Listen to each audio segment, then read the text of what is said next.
Você já parou para pensar no sentimento que move as criaturas diante da morte de um ser querido?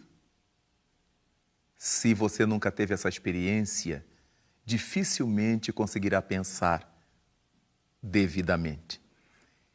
É que a morte ainda no Ocidente é uma grande hidra. As criaturas têm um medo terrível da morte e do morrer. Muito pouca gente se dá conta de que a morte é o reverso da medalha da vida. Para que nós tenhamos vida, há necessidade de que haja morte. No planeta material em que nós nos encontramos, todas as vezes em que falamos do fenômeno da vida, só o falamos porque esse fenômeno está atrelado ao da morte. Para que alguma coisa viva, outra coisa terá que morrer. Para que a planta viva, a semente morre. Para que o pão apareça, temos que triturar o grão. Dessa maneira, para que nós, seres humanos, vivamos, temos que matar tantas plantas para nos alimentar. Alguns animais que alimentam a nossa mesa. Temos que digerir, que deglutir uma quantidade enorme de partículas de vida que estão pelo espaço, pelo ar que respiramos. Temos que gastar uma quantidade muito grande de oxigênio para podermos sobreviver. A morte significa muito pouco no conjunto da vida.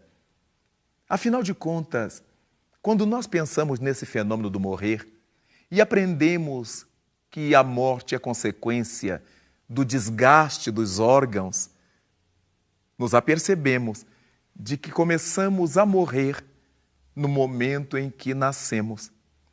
Quando somos dados à luz e que temos que respirar com nossos próprios pulmões, aí começa o fenômeno da queima, do desgaste do órgão, da morte. Quando nós pensamos nisso, então, temos que ver que a morte é um fenômeno hipernatural. Tudo que nasce, morre. Tudo que é matéria no mundo se transforma. E uma das formas de transformação nós chamamos de morte. Um dos modos pelos quais as coisas se transformam é a morte. Morre a montanha de minério para que surja a montanha de barro, por exemplo. Morre a ostra para que nasça a pérola. E dessa forma nós verificamos sempre essa dualidade, vida e morte, esse claro escuro da vida e da morte que nos acompanha. Então valeria a pena pensarmos nesse dia em que as nossas sociedades ocidentais homenageiam os seus mortos. Chamamos Dia dos Mortos, chamamos Dia de Finados, não importa. O que importa é que dedicamos um dia para prestar homenagem aos nossos antepassados, aos nossos amigos, aos nossos afetos, aos amores nossos que já demandaram o mais além, que já cruzaram essa aduana de cinzas da imortalidade. E no Dia de Finados, encontramos tanta gente verdadeiramente mobilizada por sentimentos de fraternidade, de ternura, de amor, que vão aos cemitérios, que vão aos campos santos, na busca de homenagear aos seus seres queridos. Merece todo respeito essa iniciativa. Nada obstante, percebemos quanto que vamos ficando escravizados dessa situação, imaginando, supondo, pelos aprendizados que fizemos nas nossas religiões, ou pelas coisas que ouvimos falar aqui e ali, que os nossos mortos estão lá. Chegamos a ouvir as pessoas dizerem: eu vou visitar a cova do meu pai, eu vou visitar a sepultura de minha mãe, como se ali estivesse o seu pai, como se ali sua mãe estivesse. Nada obstante, leiamos inscrições tumulares do tipo: aqui jaz fulano de tal, mas não é verdade. O fulano de tal que nós queremos homenagear não jaz ali na sepultura. Ali estão seus despojos. Ali estão seus restos mortais. É como se nós tirássemos uma roupa imprestável e atirássemos essa roupa na lixeira.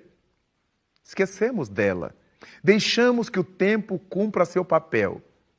Nenhum de nós teria ideia de todos os dias ir lá visitar a roupa velha e imprestável atirada no monturo.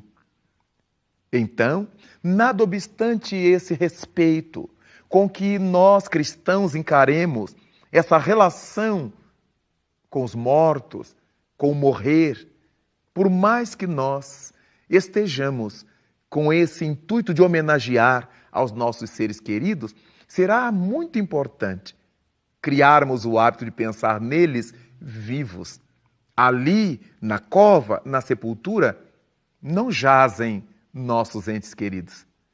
Eles jazem, eles vivem, eles vibram na nossa intimidade, nos nossos pensamentos.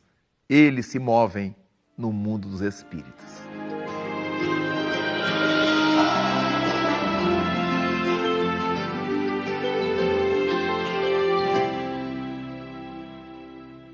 Ao pensar nos nossos mortos, cabe ter essa certeza de que os nossos mortos vivem. Eles não estão jazendo nos sepulcros. Imaginemos que coisa grotesca será imaginar nossos seres amados enterrados na sepultura com seus despojos. Vale a pena pensar numa gaiola vazia, donde o pássaro já se foi.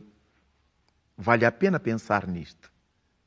Então, o nosso corpo físico, durante um tempo mais ou menos largo, serve-nos de morada, serve-nos como uma gaiola, que ao mesmo tempo que nos ajuda a aprender, a crescer, também é um instrumento através do qual resgatamos aquilo que devemos em face da vida, coloquemos em ordem a nossa consciência com as leis divinas. Logo, o dia de finados, o dia dos mortos, deveria ser um dia, sim, de homenagem aos nossos seres queridos, mas de outra maneira. Aprendermos a fazer um levantamento de como se acham nossas disposições na vida. Se estamos vivendo de acordo com os ensinamentos de nossa mãe, de nosso pai, se os estamos homenageando, glorificando seus nomes, pelo tipo de criatura que sejamos, dignas, nobres, amigas, fraternas, operosas, dedicadas ao bem. Afinal de contas, de que outra maneira melhor nós poderíamos homenagear os nossos mortos? Nem sempre levando flores para enfeitar os sepulcros onde se acham seus despojos. Aquele recurso das flores, quantas vezes poderiam ser transformados em nome dos nossos mortos em leite para uma criança pobre, em pães para um necessitado, em remédios para um doente que não os pode comprar, em cadernos para que alguma criança aprenda. Nós podemos converter aquela quantidade enorme de cera que compramos para queimar nos cemitérios, que não vai levar a lugar algum os nossos mortos, que não precisam de cera queimada. Converter isso em alimento, em roupa, em agasalho, em material escolar, em medicação, em acompanhamento, em homenagem aos nossos mortos. Quando presenteássemos uma criança com o kit de material escolar, nós poderíamos dizer a ela, caso ela entendesse, ou aos seus pais, faça uma prece por fulano de tal, que é meu filho, que é meu pai, que é minha mãe, que é meu irmão ou meu amigo. Nós teríamos formas tão mais agradáveis, tão mais felizes de homenagear os nossos mortos. E cantar, e brincar, e nos alegrar como eles gostavam que nós fizéssemos. No além, eles continuam gostando. Quantos filhos que se foram para o mais além, e suas mães começam a morrer aqui na terra. Não se tratam mais, não se cuidam mais, não os respeitam mais. Se seus filhos gostavam de vê-las bem vestidas, bem cuidadas, alegres, joviais, em homenagem a eles, no dia dos mortos e em todos os dias da vida, continuem assim. bem cuidadas, dispostas, alegres. O que não nos impede a lágrima de saudade e nunca a lágrima de revolta. Se os nossos filhos gostavam de saber que nós estamos envolvidos em atividade social, em alguma atividade do bem, como voluntários, servindo numa escola, servindo num velhanato, num hospital, vamos continuar a fazer isto em homenagem a eles. Em nome deles, que de onde estiverem, nos aplaudirão, nos incentivarão. Se tivemos nossos entes queridos desencarnados em situações drásticas, pela drogadição, pelo vírus do HIV ou pelo suicídio, mais motivos temos de rogar a Deus por eles, de homenageá-los fazendo toda a cota de bem que nos for possível em honra deles. Não tenhamos qualquer mágoa deles. Não imaginemos que eles estejam perdidos para sempre. Nunca suponhamos que Deus os vá castigar por sua fragilidade. Porque Deus não é um juiz que sentencia. Deus é um pai que ama. E certamente, se nós estamos fazendo as coisas boas para homenagear no dia de finados ou ao longo dos dias do ano os nossos amores que foram para o além, por vias naturais ou por alguma enfermidade, o que é que não faremos para homenagear aqueles que saíram de maneira tão triste, tão lastimável da convivência com o corpo físico? Por isto é que a nossa oração por eles deverá partir do nosso coração, do mais íntimo do nosso ser, pensando em Deus como o Pai comum de todos nós, mas nos colocando diante da vida de maneira muito operosa, nos tornando pessoas úteis, a fim de que o dia de finados transcorra para nós como mais um dia em que homenageamos os nossos seres queridos que demandaram o mais além. Na vibração, na torcida, fazendo os votos para que os nossos amores, que já se transformaram em estrelas, sejam felizes nessas dimensões do invisível, junto a esse amor incomensurável de nosso Pai Celeste.